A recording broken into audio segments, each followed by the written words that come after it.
lecture, and today we are going to discuss about explanations of fractional electricity.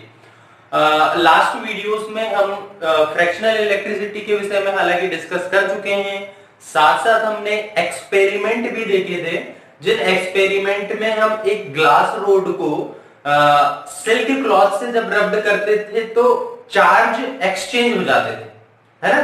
तो glass rod positive charge से charged हो जाता था और जो सिल्क क्लॉथ है वो नेगेटिव चार्ज से चार्ज्ड हो जाता था।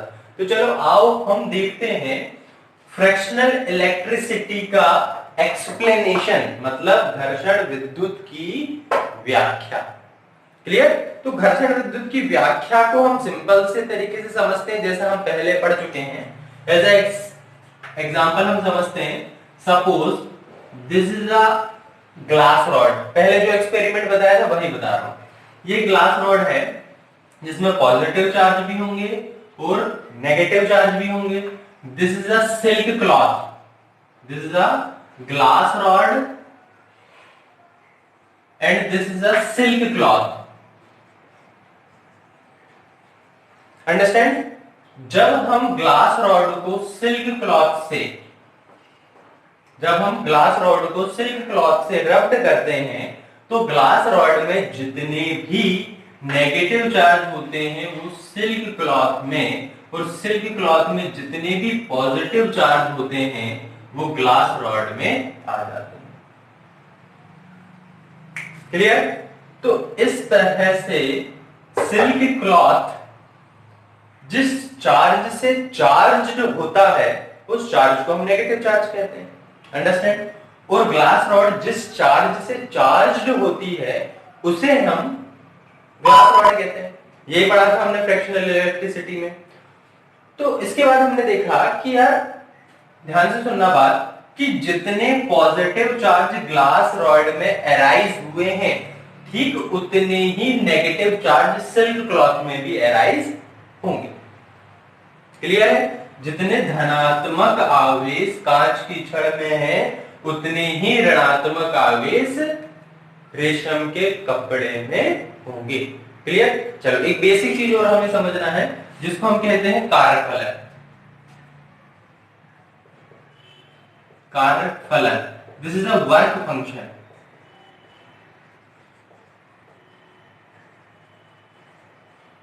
वर्क फंक्शन का मतलब ये होता है कि कोई ऑब्जेक्ट किस तरह से काम कर रहा है ना, उसको ही हम उसका क्या बोलते हैं, वर्क फंक्शन कहते हैं। मतलब कि वो कितनी आसानी से कितनी जल्दी अपने में चार्ज को एब्जॉर्ब कर रहा है, क्लियर है, समाहित कर रहा है, वह उसका कार्यफलन कहलाता है। क्लियर? तो कार्यफलन पदार्थ की प्रकृति पर डिपेंड करता है, मेटर के नेचर पर डिपेंड करता है। क्लियर? बात समझो, यदि किसी वस्तु का कार्यफलन मतलब कि वर्क फंक्शन, किसी वस्तु का कार्यफलन वर्क फंक्शन क्या हो, कम हो, लेस देन हो, कम हो, तो उस वस्तु में पॉजिटिव चार्ज अराइज होते हैं, पॉजिटिव चार्ज अराइज होते हैं। दूसरी बात समझो, यदि किसी ऑब्जेक्ट का वर्क फंक्शन ग्रेटर देन हो, मतलब अधिक हो तो उसमें नेगेटिव चार्ज अराइज होते हैं। चलिए नेक्स्ट टॉपिक देखते हैं। This is the quantisation of electric charge, विद्युत आवेश का क्वांटीकरण। इसको मैं सिंपल सी अपनी भाषा में बताता हूं। तो हमने पहले एक एक्सपेरिमेंट पढ़ा था जिसमें हम कांच की रॉड को सिल्क क्लॉथ से रब्ड कर रहे थे। तो मैंने आपको बताया था कि जितने पॉजिटिव चार्ज उस ग्लास की रॉड में अराइज होते हैं ठीक उतने ही नेगेटिव चार्ज उस सिल्क क्लॉथ में भी अराइज होते हैं। क्लियर? क्या ऐसा होता है कि अधिक पॉजिटिव चार्ज ग्लास रॉड में अराइज हो जाएं और कम नेगेटिव चार्ज उस सिल्क क्लॉथ में अराइज हो जाए?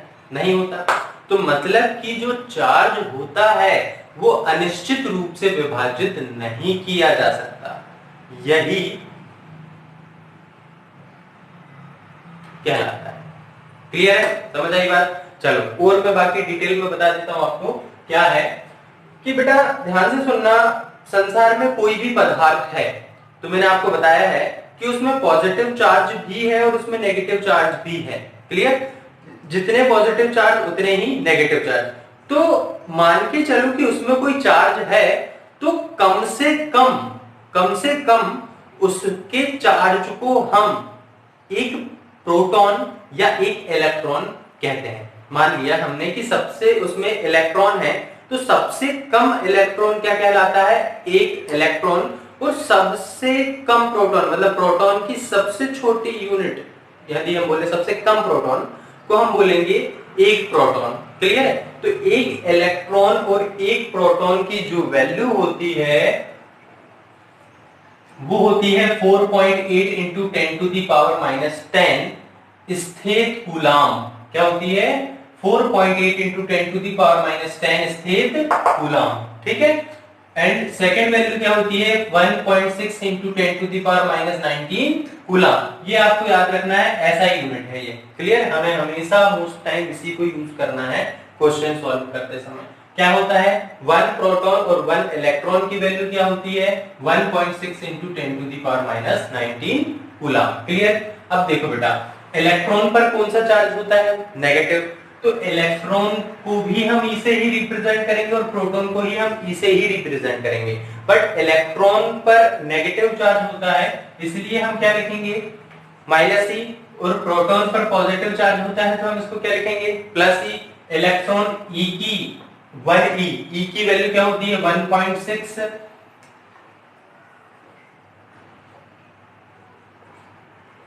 e की वैल्यू क्या होती है? 1.6 into 10 to the power -19 coulomb. Clear है? लेकिन इलेक्ट्रॉन है तो इलेक्ट्रॉन पर कौन सा चार्ज होता है? माइनस। तो इलेक्ट्रॉन जहां भी यूज करेंगे वहां हम क्या लिखेंगे? हमेशा -1.6 into 10 to the power -19 coulomb. Understand? और जब हम प्रोटॉन कंसीडर करेंगे तो प्रोटॉन क्या होता है? Proton is always positive. Then हम क्या लिखेंगे? +1.6 into 10 to the power -19 coulomb. Clear है? बिकॉज वन प्रोटॉन और 1 इलेक्ट्रॉन की वैल्यूज जो है वो क्या है? सेम है। तो इसलिए हम इसको करेंगे। आगे समझो कि प्रत्येक आवेशित पदार्थ पे, एवरी चार्ज्ड बॉडी पे, प्रत्येक आवेशित पदार्थ पर आवेश की मात्रा, किसकी मात्रा? आवेश की मात्रा। मतलब कि जो भी पदार्थ आवेशित है, मतलब उसमें आवेश है, तो जो भी पदार्थ आवेशित है उसमें आवेश की मात्रा, मतलब कितना आवेश उसके अंदर है, उसमें आवेश की मात्रा एक इलेक्ट्रॉन पर, कितने? एक इलेक्ट्रॉन पर आवेश की मात्रा के पूर्ण गुणज में होता है। ध्यान से सुनना कि कोई भी प्रत्येक आवेशित पदार्थ पर कोई भी एक चार्ज्ड बॉडी है, उसमें किसकी वैल्यू? उसमें चार्ज की वैल्यू, चार्ज की मात्रा, आवेश की मात्रा एक इलेक्ट्रॉन पर जितना आवेश होता है उसकी मात्रा के पूर्ण गुणज में होती है। तो इसीलिए हम बोल रहे हैं कि कोई भी चार्ज यदि बॉडी है तो उसके अंदर कितना आवेश होगा? तो वो होगा एक इलेक्ट्रॉन के पूर्ण गुणज के बराबर। क्लियर? कोई भी आवेशित वस्तु में आवेश की मात्रा, आवेशित वस्तु में आवेश की मात्रा एक इलेक्ट्रॉन में उपस्थित आवेश की मात्रा के पूर्ण गुणज, n क्या है? पूर्ण गुणज के बराबर होता है। तो where n is equal to 1 2 3 4 5 6, बेटा पूर्ण गुणज है ना? पूर्ण गुणज मतलब होता है आपका इंटीजर। ठीक है? Integer multiple. तो where n is equal to कितना? 1 2 3 और e कितना आ जाएगा? e तो कितना आ जाएगा? 1.6 into 10 to the power -19 coulomb. Clear है?